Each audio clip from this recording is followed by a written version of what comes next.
Cool. So I suspect that most of you came out tonight because you're a fan of Chelsea Manning or Laurie Anderson or both. And they'll be out here in a moment and they'll get properly introduced by our host. But I want to tell you a little bit about her just in case she's new to you. She's our editor for special projects here at WNYC, which means developing, hosting, and producing podcasts, live events, and culture stories. She's also a critic at large for the Los Angeles Times, and she's published 5 books of interview-based narrative nonfiction about race in America, including the award-winning Sugar in the Raw and the critically acclaimed Saving the Race. So please give a warm welcome to Rebecca Carroll and our panelists.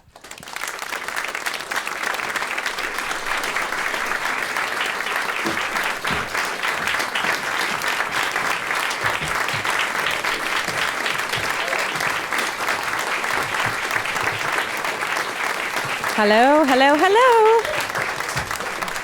Welcome, welcome, welcome.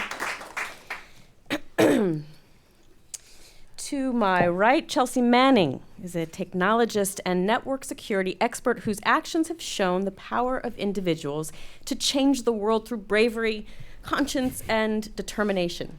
She speaks on the social, technological, and economic ramifications of artificial intelligence and on the practical application of machine learning. Chelsea is also a vocal advocate for government transparency and for queer and transgender rights.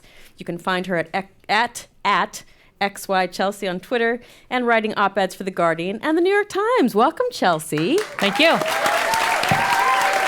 Thank y'all. How lucky are we to share the stage with an icon, an absolute icon. Laurie Anderson is one of America's most renowned and daring creative pioneers, best known for her multimedia presentations and innovative use of technology. As writer, director, visual artist, and vocalist, she has created groundbreaking works that span the worlds of art, theater, and experimental music. Her latest book is Laurie Anderson, All the Things I Lost in the Flood. I am so honored to have you here. She's not feeling magnificent. So we're going to try to keep things rolling and as vital and vibrant as possible. This conversation is framed in the way of art and activism as a kind of and where the two intersect. And so assuming that you, Laurie, are here to represent art, and Chelsea, you're here to represent activism, I'd love to start by establishing those ideas and the roles that you embody as an artist, Laurie, and as an activist, Chelsea. So Laurie, I've heard you say in interviews that the reason you're an artist is because you want to be free. Can you talk a little bit about that? Yeah, I can try. Sorry, I got one of these like really vicious flus that just like comes and flies in. Yeah. Anyway, I think that one of the things about freedom as an artist is that you almost immediately, when you decide to be an artist, are shoved into a category. And I don't really know why that is, because you'd think that it would be one of the sort of freest things that you could do. But no, are you a painter or are you a sculptor? What exactly are you making? And if you say, different things, that's kind of not acceptable. So I think a lot of artists have trouble with that categorization.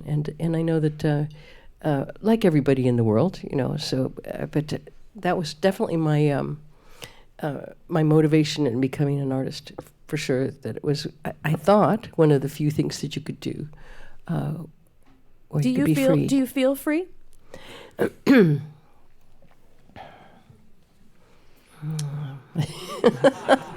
I do feel free. I think that the traps I set are pretty much my own. And that I feel, I hesitated really to say that because I'm wondering if I'm really able to say everything that I think these days. And I'm not sure that I am able to do that. I mean, that's a great spot for Chelsea to come in, right? The notion of freedom, what you can and can't say. How does that notion of freedom resonate for you?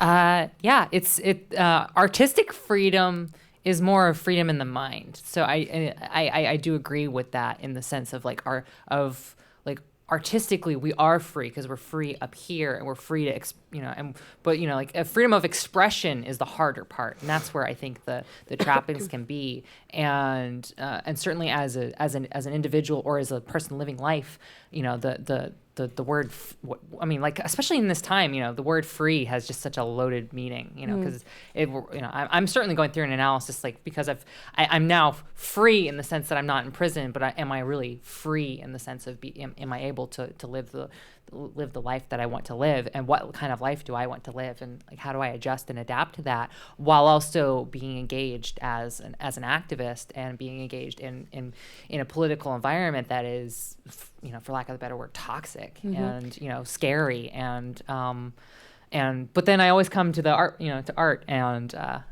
I think that it reminds us that in our imagination we can be free.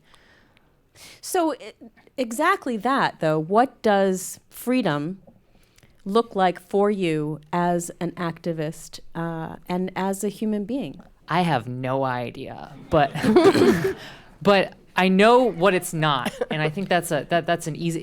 Unfortunately, it's one of those things where it's much easier to define it as what it isn't. Which is true. It's like a dog can be free of fleas. Yeah, it's like absence. Absence. Yeah. Talk more about that. Absence. I mean, not the fleas in the dog, but I love that idea of figuring out what it is by naming what it isn't. Yeah, it's the things that it's the roadblocks to what you can do. You're not free if there's a roadblock. What are some of the roadblocks that you feel are in front of you? Yeah, well, there's some of the more practical ones. I'm not free to travel as I came to find out last year. Traveling can be difficult, but there's also freedom in like what you can express, and what is non-disclosure agreements can impact that, especially if you work in the private sector, or if you do any kind of certainly I'm like doing a lot of work now, and I'm like I have to balance between what I can and can't say, and then also like I'm not free to say certain things because I'm doing certain things in other legal realms. So the idea of freedom too, I think of Laurie, who has spent her career sort of walking away from celebrity, sort of saying, I'm going to make art the most important thing, and so the celebrity aspect of it is not so appealing to me. Whereas for you, Chelsea, you've kind of walked headlong into celebrity. Oops. Maybe not by your own choice, but by the way the cards were dealt, and so that has to have something to do with your freedom and lack thereof. No? Oh yeah, definitely. I think I've realized it a week into being like free, because I like somebody ran up and they shoved a camera in my face, and I'm like, what are you doing? And he's like, I'm just trying to make money, And I'm just like, okay. What money? How? What would that money be? Oh, paparazzi. Oh, yeah. Okay. It was it was the first time I ever encountered it. I was confused at first, because I'm like, what did you do? What did I do? I'm like, okay, I'm just gonna keep walking. It's New York. I was in New York at the time. But yeah, but it's funny. It's funny that you mentioned the celebrity aspect, because I just think it's funny that because now I'm kind of in this like celebrity position, and I know a lot of celebrities now, and I thought it was funny that I was actually when we met a day for night a few months ago, about 5 months ago, it was funny because we were among all these celebrities, and every single one of the celebrities was all fangirling Laurie, and it was amazing, because it was like Saul. It was like celebrities and activists. It was like Saul Williams, an electronic musician that I know in the chiptune scene, and then Nadia from Pussy Riot. And we were all just like, oh my goodness, it's Laurie Anderson. Laurie Anderson is the celebrity. Laurie, you look perplexed. You look perplexed by that. No, I want to know what that sounds like to you. Well, I was really excited to meet you. I had no idea that was going on, and it doesn't matter, Yeah. I in my own life, I saw that Yeah, when I was first got out of a car and people started screaming, and I wasn't doing anything differently than I had the week before, I decided to be an anthropologist about it, and just and I swore, I promised myself that I wouldn't believe it for a second. I kind of didn't. I broke that promise a little bit. You know, it's seductive. You know, people think, oh, you've got something to say. So if you have nothing to say, then you know it's troubling to people. Well, I mean, it's also not just about, oh, you've got something to say, but there's something that we do in this country specifically that is to exalt our heroes and our celebrities. And I mean, I don't know how many of y'all, it seems like a pretty wide audience here, but how many watched Beychella over the weekend? I mean, what we do with our celebrities is really extraordinary, palpable in its exaltation. And so that's, I mean, how is that not seductive? How to sort of have that be the end goal? I mean, I don't know. I'm still trying to figure that out because it's never been my end goal. I was like, okay, it's a thing now. I don't know. You know, like I think that there's there's certainly an attraction in our culture towards celebrity in general, whether or not it's hero or villain. You know, like you just like regardless of the morality or the positions of a person or the actual meaning behind it. I mean, there's celebrities who are just famous for being celebrities. I mean, the Kim Kardashians of the world, if you will. You know. It's a very strange phenomenon, but it's also very human. Yeah, I mean, we need to sort of tap into what you mean when you say human. And I think, Laurie, you have, you've looked at celebrity, the allure of celebrity. You've looked at humanity in all of your work. I mean, dating back to Superman. I mean, really, you've looked at this kind of way that we exalt and cherish or whatever various aspects of human life. I mean, has it changed for you in terms of how you approach your material?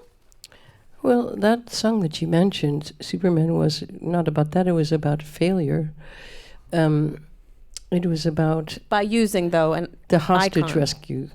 Right, but the using Superman as something that people would say, oh, Superman.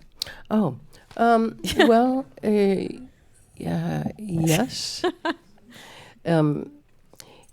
Sometimes things that can help you do other things. I don't think that most people would find that strange, you know.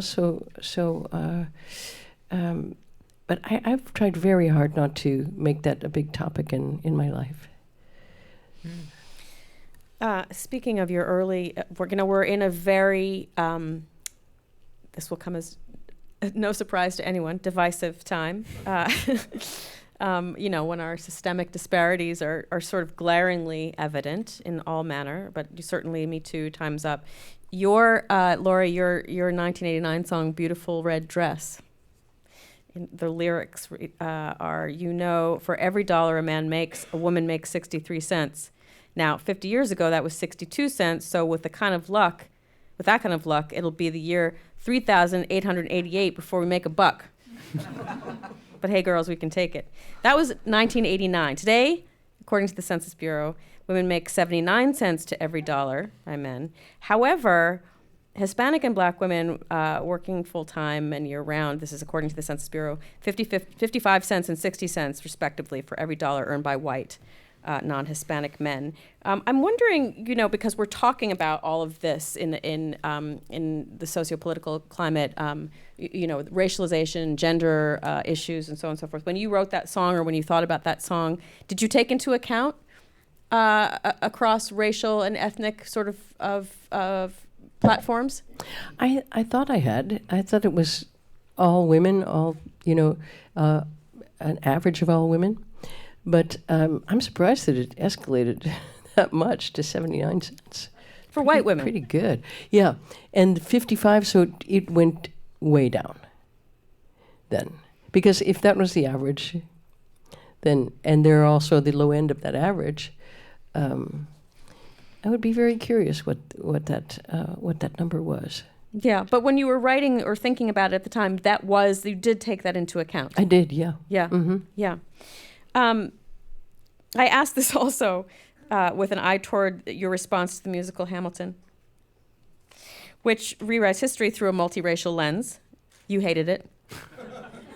You told David Graham for The Atlantic that, quote, it's history light, a musical light, and it's just horrible. No, I just meant but that the our other thing that founding you fathers said, weren't dancing around. That's the all. other thing that you said, though, was that you hate musicals, and I also hate musicals because suddenly everybody knows the words, right? They just suddenly break Alexander it. Hamilton. Yeah, but however, I loved Hamilton because I was able to take my son, and we were able to watch this moment in history that was reinterpreted through a multiracial lens. And so I just wonder, and if you've seen it, Chelsea, as well, and just in terms of, I mean, this is about conversation through a multi-hybrid, multi-racial, multi-gender.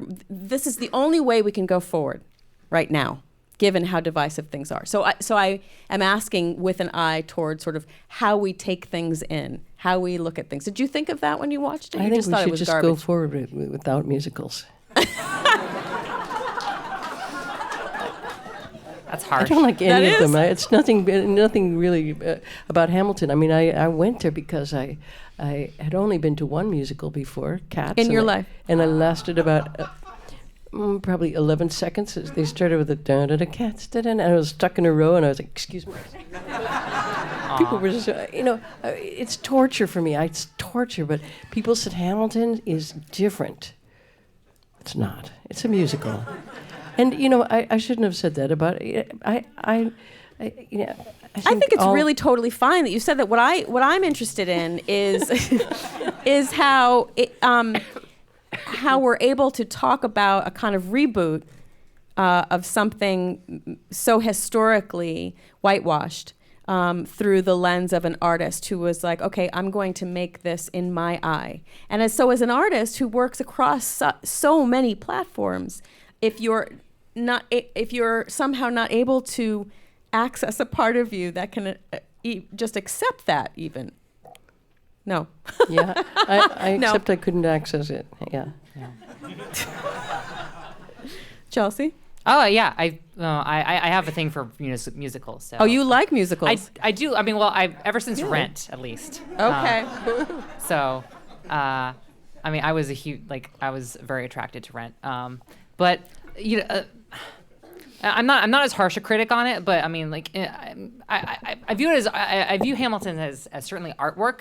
But in terms of like multiracial, multiculturalism, and a notion of like a reevaluation of our history, I think it failed at that, honestly. And I know the history of that, but I think that the musical glosses over a lot of glaring problems. And Alexander Hamilton was really not a good dude, just really not. I mean, if you look at the history, I mean, he actually led to the first authoritarian crackdown in U.S. history, and that's not talked about in there at all. Okay. And that too. Well, I mean, I think that's really super interesting and really important, and it actually adds to the fabric of the conversation. Yeah. I mean, I'd love to hear more about that or read more about that, because for Yeah. a lot of folks, in my circles, it was just this beautiful moment of seeing history rewritten and reperformed through a lens of multiracial identity. And that was really powerful. And given the vast, profound oppression of Black and brown folks, it's like, okay, do we have to then look at it through the lens of white folks too, who are fed up with this kind of thing? So I think that's important. I think that's part of the conversation.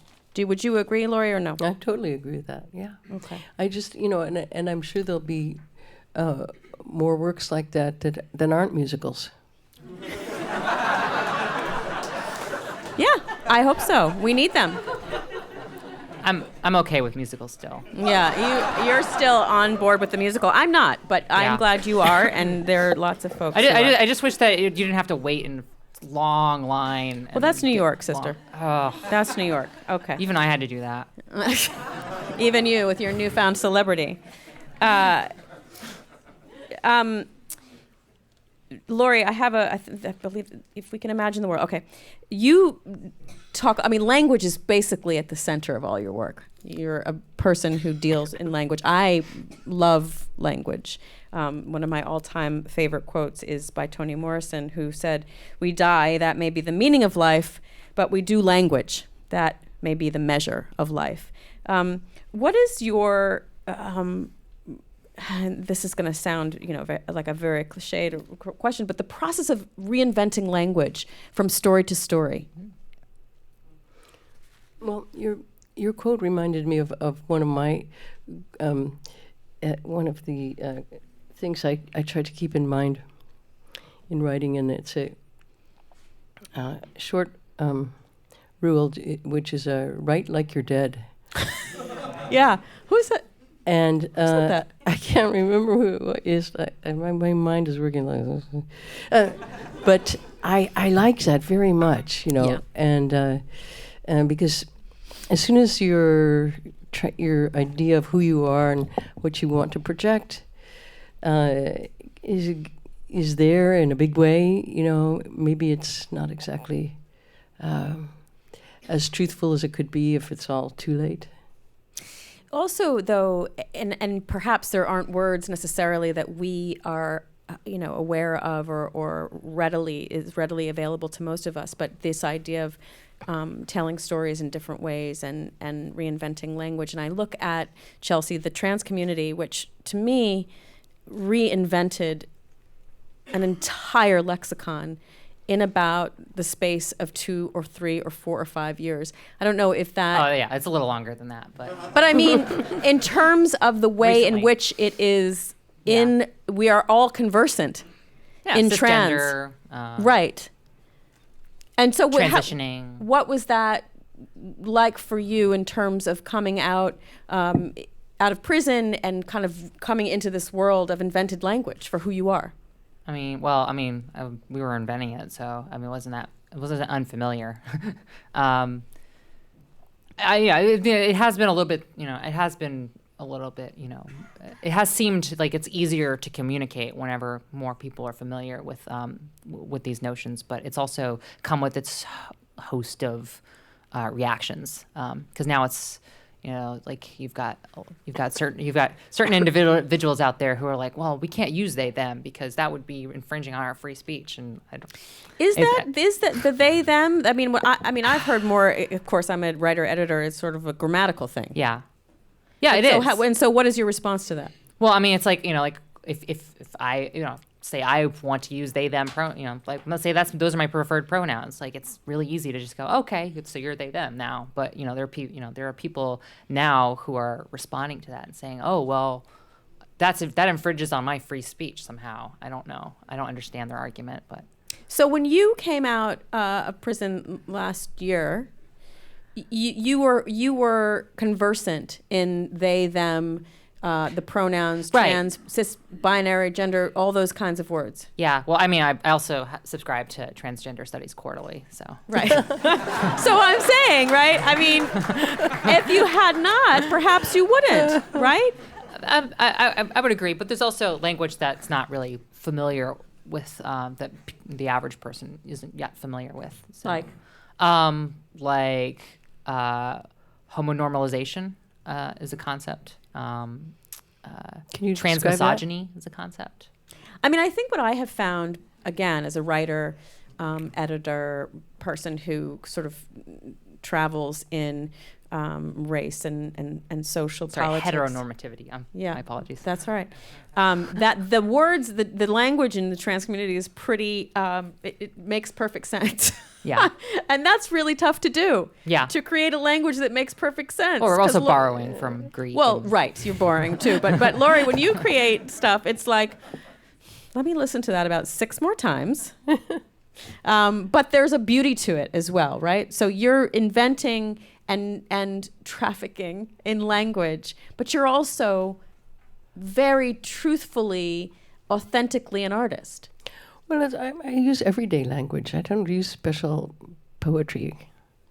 I just use I think kind there's of a lot what of people poetry. say. I would try to listen to what people say and I kind of write it down. I do try to use ways to get out of my own point of view, if I can, using different filters or whatever.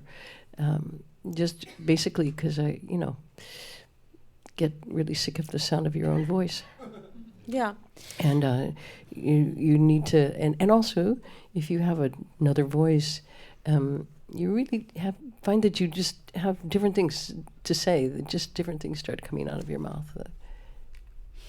And so sort of circling back to the start of who, I know, Chelsea, that you have rejected labels and you are who you are. You're not a hero, you're not a traitor, you're not a this, you're not a that.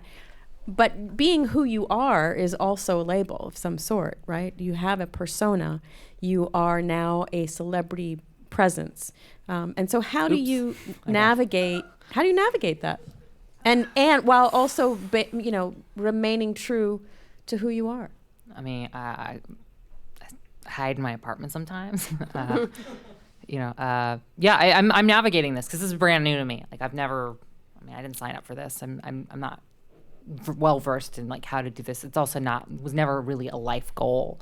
And so I'm but I also see it as like a platform in which I can do things, but what I can, I don't know what the limitations are, and I don't know what the capabilities are. And so I'm like navigating this has actually been really hard, and I don't know and I feel like I feel overwhelmed by it, and I don't know what I'm doing, and I like ask a lot of people who aren't celebrities for advice, and they're just like, and I'm trying, I had this silly notion, I guess, only a year ago, that somehow I'd be able to go back, like somehow, right. I was gonna reverse time and like go back home and like do all the things that I was doing before, but I mean that's not possible. But does that appeal to you really? I did at the time, and I keep doing very nostalgic things. So Like what? Well, I just like sometimes I will just like put on music from like the like late 90s, early 2000s, loud as I can, and they just hack away at some code for like 8 hours until like 3 o'clock in the morning, and I find comfort in that. I appreciate that. I don't even know what hacking code means, really. I'm problem solving. So like Okay. there's this darn bug I can't figure out what it's doing, and I just gotta find that line where that error is, and it's gotten easier. It's gotten easier, but yeah, that's my hobby. And so why not? You said I've thought about going back. I mean, clearly you can't now, right. but and that was before I transitioned as well. Okay, and so why not though? At this point, sort of say I'm going to buy a house in upstate, and I'm going to hack away, or I'm going to write a book, or I'm going to make a family, but I'm saying, but out of the spotlight. I mean, Upstate. Upstate. Anywhere, but. Good point. Good save. Yeah. You're here now, and you're going to be here, and you're going to go forward in this moment. I think so. At least for this is the path that I'm taking for now, and it's I'm navigating it, and I think that there's a lot of people who become public figures who say, they know what they're doing. I'm more honest than that. I'm like, I have no idea what I'm doing. So, but Can't wait to read your book. yeah. Well, Laurie, you are both an artist and an activist, wouldn't you say? Ooh. I try to do as much as I can. Which I think is the right answer, given this climate. that we do as much as we can. And so if that is art, we do that. If that is language, we do that. If that is sitting here on the on the stage and not knowing what you're doing, Chelsea, we do that, right? Yeah, I saw your show recently. Oh, You're an activist. So how would you? So Chelsea, why do you say that? I saw it. I mean, like the political analysis, the political satire that is layered upon layered, and like the history and the like reevaluations that Laurie does. I find myself going, wow, like the fact that I'm walking through some of these things and going down paths in my head and in my thoughts that I wasn't going down before. I mean, that is in a form that is a kind of like, I don't know, meta activism where I'm just making up words now, but No, that's perfect. I love that word, meta activism. Yeah. That's beautiful. And so, your own activism, what are the tenets of it? I've heard you say in interviews, I just have to take a stand. What is that stand? I mean, whatever that is. I mean, you find it in yourself. We all have to make decisions, and sometimes like our, and in our daily lives, whether what we're doing is a big thing, whether or not we're in I just happen to be in like a really pivotal moment, but when you're even in your daily life, like your action, your agency as an individual and as a member of sort of the collective body that is humanity, like you have some complicity in it, the things that are going around, especially if you actively ignore it, or if you stand by and you don't do something. And that's what I mean. It's like if you have a moral or ethical obligation to say or do something, then if you don't do that, it's like I somehow view that as being just as complicit as it's one of the things that it's one of the things that I warn people about is especially and I do a lot of these AI talks where I talk to people who are going to be working either in tech or working in working in AI spaces or AI research. Like you have a role to play as a developer and as a designer and as a like a software person, because you understand this stuff. And you can't just focus on deadlines. You have to pay attention to how it's impacting the rest of the world, how these tools are impacting the rest of the world. Yeah. And so, I mean, I would also say yes to that. But in as someone who sort of writes about and thinks about race and whatnot, and I think a lot about who our people are when we are out there fighting, when we are out there trying to make change, when we are out there trying to call folks accountable. Who would you say, Laurie, are your people? Yeah, I would say people who have decided that that's actually part of their job in a way. And I kind of wish that the Hippocratic Oath was something that more people actually took in other areas. It's such a nice oath, it's just I promise not even to heal people, but I promise not to hurt them, and it would be great if like politicians could take that on, just that, a simple promise, an oath, not a promise, an oath. I will not hurt other people.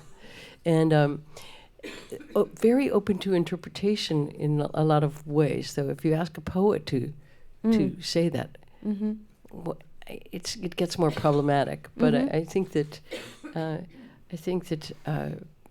it's a good thing to think about these days. Is your basic instinct, is and what you want more than anything, and then just to really swear that you'll do that to yourself or whoever. Chelsea, your people. Who are your people? Who are my people? People on the street. I mean, I don't know of anybody else who I've and it's a scary time to be out in the street. Like these days it's really intense. And you know, like I've been to several protests now. Sometimes I'm more public about my presence there. Sometimes I'm just there in solidarity with close friends. And you know, it's a like those are the people that I feel like the people that are willing to make a stand and show up to a protest, and even a protest where it's like there's an enormous amount of police presence or there's no media, and so you're really out there on a limb. You know, I feel like those are the people that I know will be there throughout this whole journey. I mean, we talk a lot, and certainly in my realm, in journalism and whatnot, we talk a lot about objectivity and this and that and so on and so forth, and it's really only come up recently. Although for those of us who are trans or women or black or of color or whatever, you know, we have constantly been sort of creating work or writing or whatnot, while also trying to keep our agenda in check. Or so, you know, quote unquote agenda, although when white folks, you know, largely white men do it, there's no agenda there. In the work that you create, Laurie, and in the mission moving forward for you, Chelsea, what is your agenda / non-agenda? Like if you're just being free in what you want to put out in the world, what is it?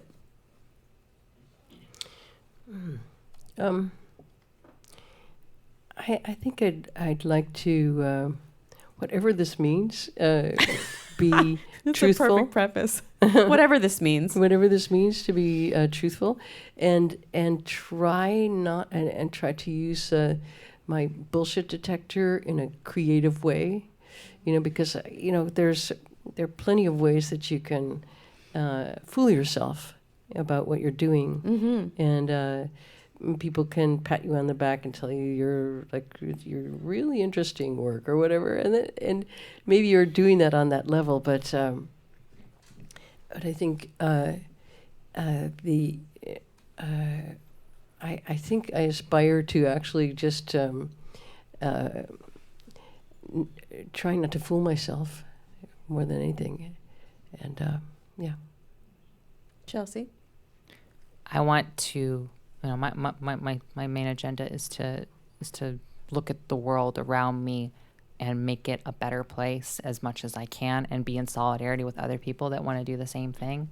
And I want to help to inspire people to do things and to learn about the world, and that's it. I mean, you know, like everything else just falls to the wayside for me, and you know, and I'm very driven to do, you know, to do this and to learn and to live and to be with others and to be engaged in activism, and that's going to change over time what that activism is. It's already changed in the last decade for me. You know, like the issues shifted, you know, from one to another. You know, but I mean, although I will say that for me, prison work is like the main part of my agenda right now. Like it is, like I've been affected by this, and there's so many friends that I have that are in prison, and so many people that I know that are affected by the system, and also, like, you know, and this is a writing, you know, this is nice segue. Yeah, this is a pen, you know, this is the pen, right, you know, this is Pen America, and you know, like I just remember like all the prisoners who have written throughout history, and how that impacted me and made me feel driven to write, even whenever I was backed up against the wall and I was in prison for what I thought was going to be the rest of my life as far as I was concerned. I just wrote, and I just wanted to inspire people, and I want to continue to do that out here, you know, and but it's hard. It's hard. It's easy to get distracted out here. You had mentioned Oh, God, you're not saying prison's a good place to write, are you? I'm not.